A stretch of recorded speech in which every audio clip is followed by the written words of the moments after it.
사랑하는 형제자매 여러분, 잠시 여러분의 마음을 정돈하고 하나님의 말씀에 귀 기울일 준비를 하는 시간을 갖겠습니다. 만약 오늘 나누는 이야기가 여러분의 마음에 깊은 울림을 준다면 이 영상을 다른 이들과 공유해 주십시오. 그것은 하나님의 은혜를 널리 전하는 아름다운 동참이 될 것입니다. 이 말씀을 듣는 모든 분들에게 주님의 평안이 함께하기를 기도합니다. 영광의 왕께서 우리 가운데 임재하실 때 어떤 일이 일어나는지 아십니까? 그 순간 우리에게 중요했던 세상의 모든 것들은 기억조차 나지 않게 됩니다. 영광의 왕이 나타나시는 그 현존 앞에서 우리의 마음과 생각은 오직 한 가지에만 집중됩니다. 아, 나는 바로 이 순간을 위해 태어났구나. 영광의 왕과 나 사이에 그 어떤 장애물도 없는 완전한 교제, 바로 이것이 나의 존재 이유임을 깨닫게 되는 것입니다. 스스로는 결코 자격을 갖출 수 없었던 나를 그분께서 친히 자격 있는 자로 만들어주셨기 때문입니다. 지난 몇 주 동안 저는 개인적으로 주님과 함께하며 매우 흥미로운 경험들을 했습니다. 이것은 단순한 가르침이 아니라 권면이자 여러분을 향한 초대입니다. 무엇이라 불러야 할지도 모르는 깊은 경험의 나눔입니다. 약 열흘 전쯤 저는 한 텐트 아래에서 열린 사역 학교 모임에 참여했습니다. 정말 은혜로운 찬양의 시간이었는데 예배 중에 무언가 특별한 일이 일어나기 시작했습니다. 어쩌면 그 이전부터 시작되었을지도 모르지만 저는 그날따라 유난히 선명하게 그 텐트를 가득 채우는 주님의 영광을 인식하게 되었습니다. 그것은 손에 잡힐 듯이 실제하는 경험이었습니다. 제 개인적인 신앙 여정 속에서 이런 경험은 종종 있었습니다. 오래전 제가 한 교회에서 목회할 때의 일입니다. 저는 종종 아무도 없는 예배당을 혼자 거닐곤 했습니다. 그저 예배당의 이 끝에서 저 끝으로 걸으며 찬양하고 기도했습니다. 그곳에 놓인 작은 피아노에 앉아 서툰 연주를 하며 제가 드릴 수 있는 최선의 것을 주님께 드리고자 했습니다. 그러던 어느 날 주님의 임재가 너무나도 압도적으로 강하게 느껴졌습니다. 솔직히 말씀드리면 지금 생각하면 조금 부끄럽지만 그 순간 저는 그 강렬함을 피하고 싶어서 급히 다른 할 일을 떠올렸습니다. 물론 마음속에 어떤 생각이 떠오른다고 해서 그것이 반드시 사탄의 방해인 것은 아닙니다. 때로는 주님께서 우리가 처리해야 할 일들을 생각나게 해주시기도 하니까요. 하지만 그때는 그런 경우가 아니었습니다. 주님의 임재가 주는 강렬함이 너무나 커서 저도 모르게 초조해지고 불안해졌습니다. 당시에는 그것을 바로 깨닫지 못했습니다. 시간이 흐른 뒤에야 저는 깨달았습니다. 우리 모두가 기뻐하고 즐거워하는 수준의 임재가 있는 반면 우리를 극심한 불편함 속으로 이끄는 더 깊은 차원의 임재가 있다는 것을 말입니다. 하지만 그 불편함은 괜찮습니다. 왜냐하면 그분은 보혜사, 즉 위로자이시기 때문입니다. 저의 생각은 이렇습니다. 주님은 우리를 불편하게 만드심으로써 우리가 그분의 위로를 더욱 간절히 필요로 하도록 이끄십니다. 그리고 그분은 이 일에 아주 능숙하십니다. 성경 속 모세의 이야기에도 비슷한 순간이 나옵니다. 그는 주님께서 명하신 일, 즉 그의 아들들에게 할례를 행하기 전까지는 더 이상 나아갈 수 없었습니다. 평범했던 여정이 갑자기 생사를 가르는 중대한 순간으로 변한 것입니다. 저는 우리의 삶에 늘 생사를 가르는 결정이 있다고 말하려는 것은 아닙니다. 하지만 우리와 하나님과의 관계라는 여정 속에는 그분의 계획이 우리의 계획을 압도하는 순간들이 분명히 찾아옵니다. 우리가 신앙생활을 오래 했다면 우리가 가진 계획 대부분은 성경 말씀에 의해 형성되었을 것입니다. 부흥을 갈망하는 것이 악한 욕망은 결코 아닙니다. 하지만 하나님의 영광이 임하는 그 순간에는 나의 모든 계획, 야망, 그리고 아무리 고상해 보이는 꿈이라 할지라도 모두 그 영광 밖 다른 곳에 내려놓아야만 합니다. 왜냐하면 그 영광 안에서는 오직 단 하나만이 중요하기 때문입니다. 바로 그분과 얼굴과 얼굴을 마주하는 것입니다. 그 자리에서 저는 목사도 강연가도 작가도 아닙니다. 그 모든 직함과 역할은 문 밖에 내려놓아야 합니다. 오직 하나의 모자, 아들이라는 모자만이 그곳에서 허락됩니다. 그것만이 유일하게 통용되는 신분입니다. 지난 열흘간 저는 이 감각을 더욱 생생하게 느끼고 있습니다. 학생들과 함께 텐트 안에서 보낸 그 시간 동안 저는 잃어버렸던 무언가를 다시 발견하기 시작했습니다. 물론 완전히 잊고 있었던 것은 아니지만 주님의 임재는 언제나 너무나 신선해서 마치 이전에 한 번도 경험해보지 못한 것처럼 느껴지게 합니다. 그분이 말씀하시고 행하시는 모든 것이 너무나 새로워서 마치 그분의 음성을 처음 듣는 것 같은 착각에 빠지게 됩니다. 물론 그 경험 밖으로 나오면 여기까지 나를 인도하신 과거의 역사를 볼 수 있습니다. 하지만 그 순간만큼은 마치 처음 듣는 음성처럼 모든 것이 새롭습니다. 그 경험은 저에게 2010년경의 한 사건을 떠올리게 했습니다. 당시 제 아들이 사역 학교 2년 차과정을 이끌고 있었습니다. 약 5개월 동안 그들은 다른 캠퍼스에서 모임을 가졌습니다. 아마 300명 정도의 학생들이 있었을 겁니다. 그 공간은 학생들로 가득 차 있었고 저 역시 목회자로서 그곳에 가서 말씀을 전할 시간이 있었습니다.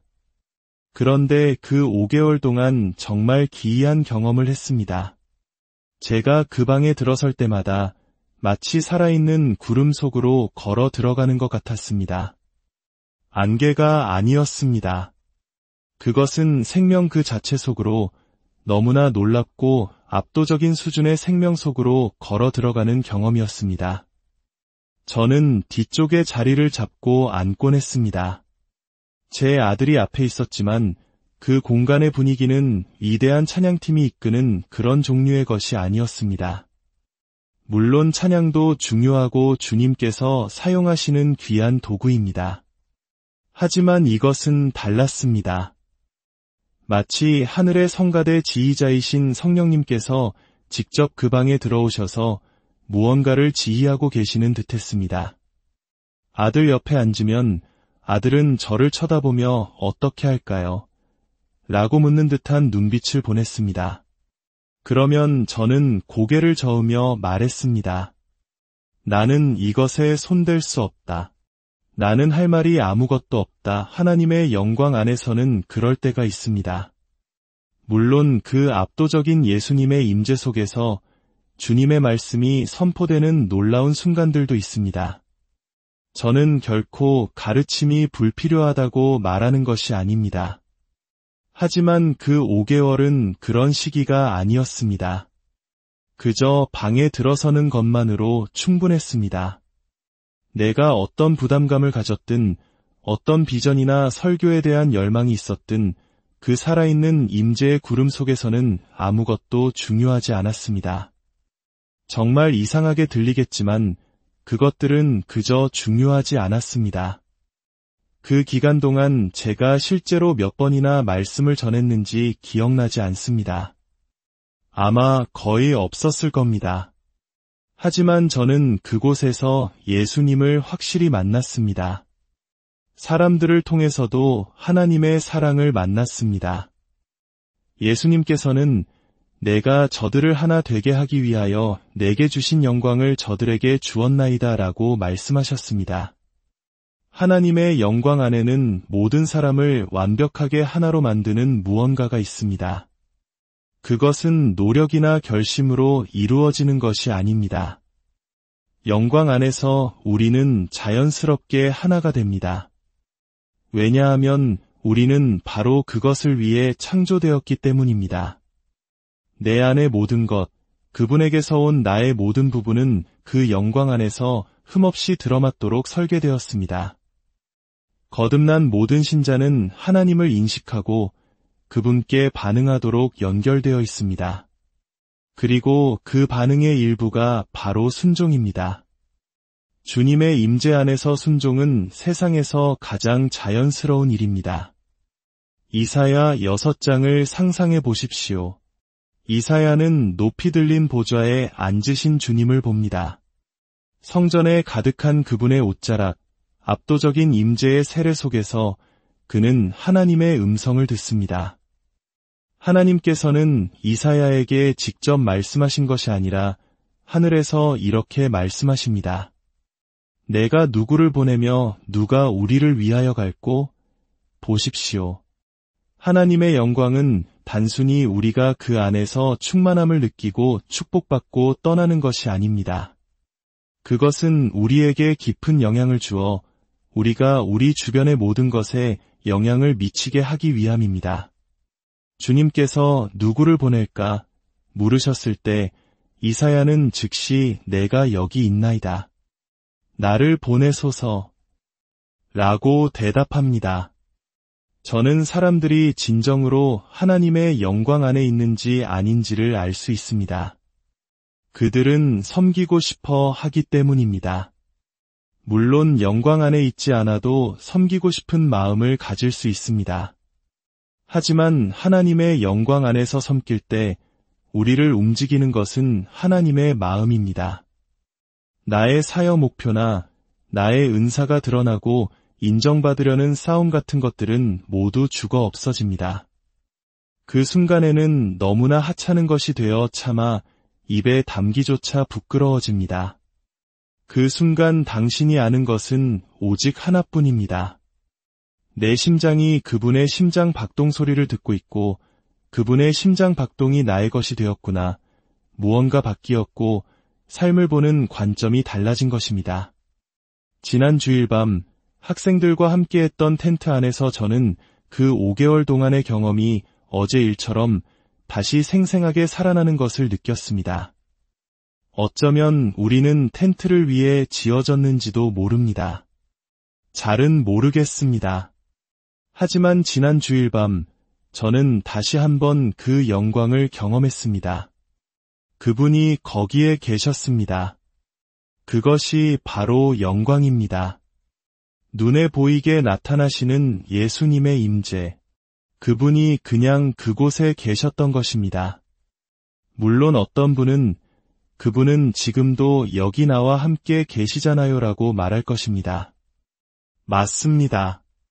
하지만 그분의 임재에는 너무나 많은 차원이 있어서 우리가 지금 무엇을 경험하든 그 이상이 항상 존재합니다.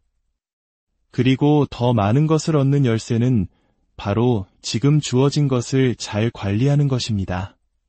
그것이 돈이든 기름 부음이든 은사든 친구든 상관없습니다.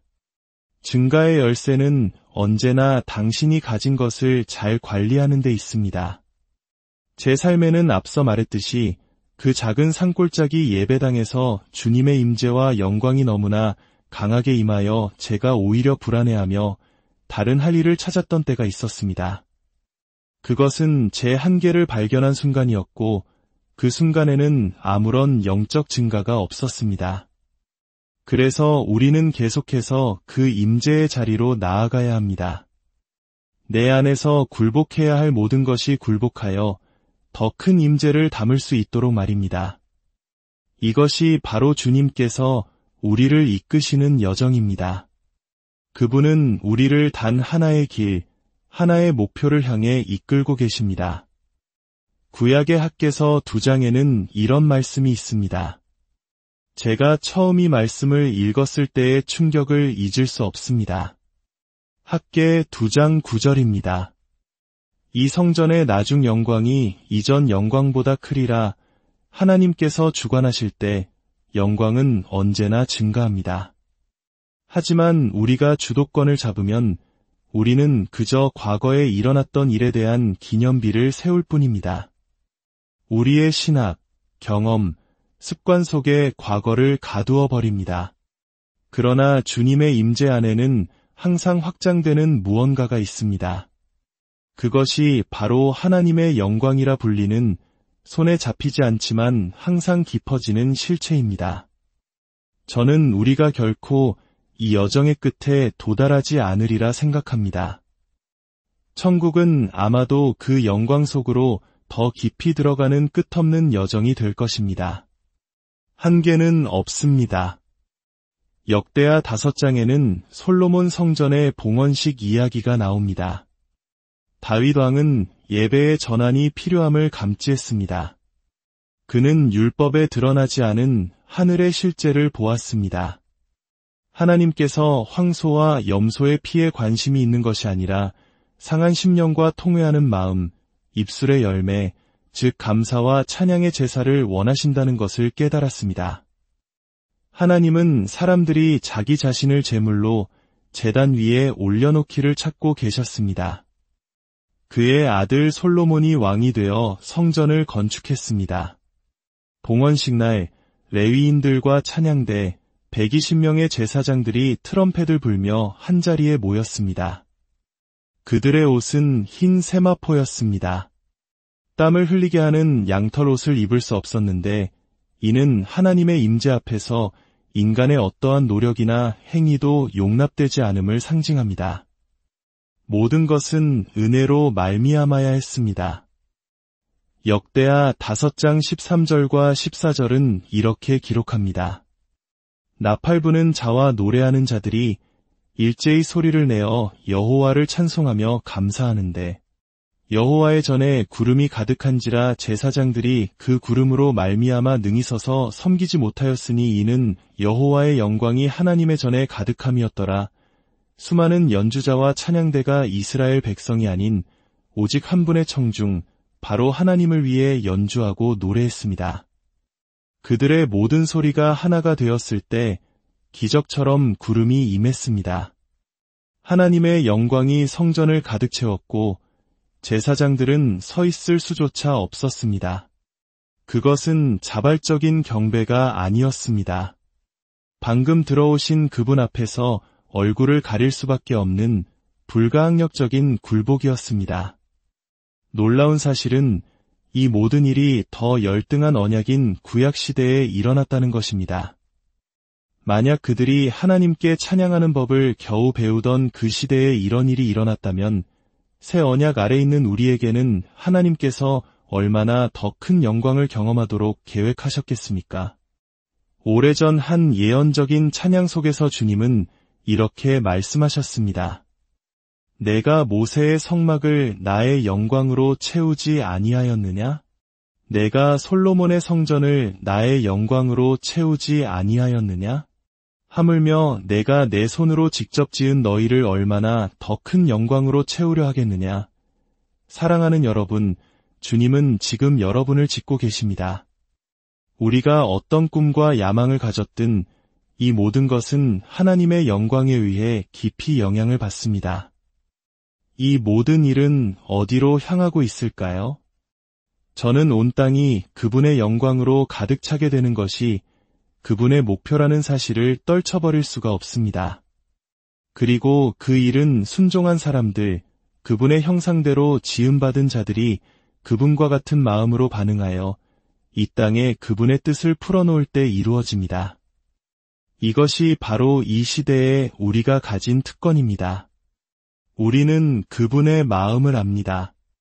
우리는 영광에서 영광으로 이르는 정해진 길 위에 서 있습니다. 방향은 이미 설정되었습니다. 우리는 멈추거나 뒤로 갈 수는 있지만 정해진 방향을 바꿀 수는 없습니다. 이 모든 경험 속에서 우리는 그분의 음성을 듣습니다. 내가 누구를 보낼까?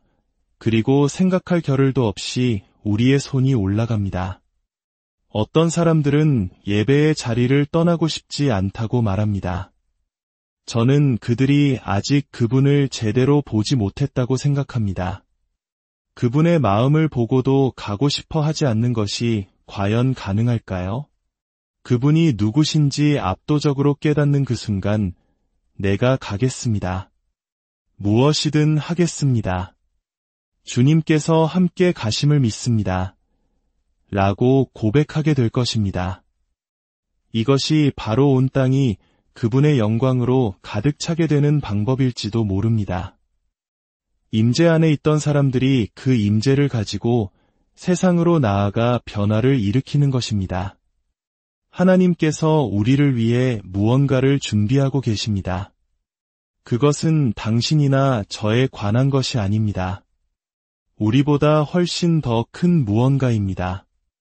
하나님께서 움직이기 시작하셨고 그분은 나중 성전의 영광이 이전보다 크리라고 하신 말씀이 얼마나 진지했는지를 우리가 보기를 원하십니다. 하나님께서는 솔로몬의 성전보다 훨씬 더 영광스러운 일을 이 땅에서 그분의 집인 바로 당신과 나를 통해 다시 행하실 것입니다.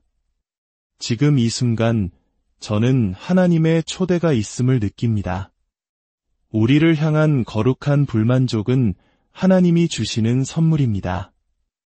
때로는 부응이 없는 현실에 만족하는 우리의 모습이 부응을 가로막는 가장 큰 장애물이 됩니다. 그러므로 지금 이 영상을 보고 있는 모든 분들이 저와 함께 이 단순한 기도에 동참하기를 원합니다. 하나님, 저는 스스로를 합당하게 만들 수 없지만 온전히 주님께 굴복할 수는 있습니다. 아직 주님과 개인적인 관계가 없는 분이 계시다면 바로 지금이 그분을 가족으로 맞아들일 순간입니다.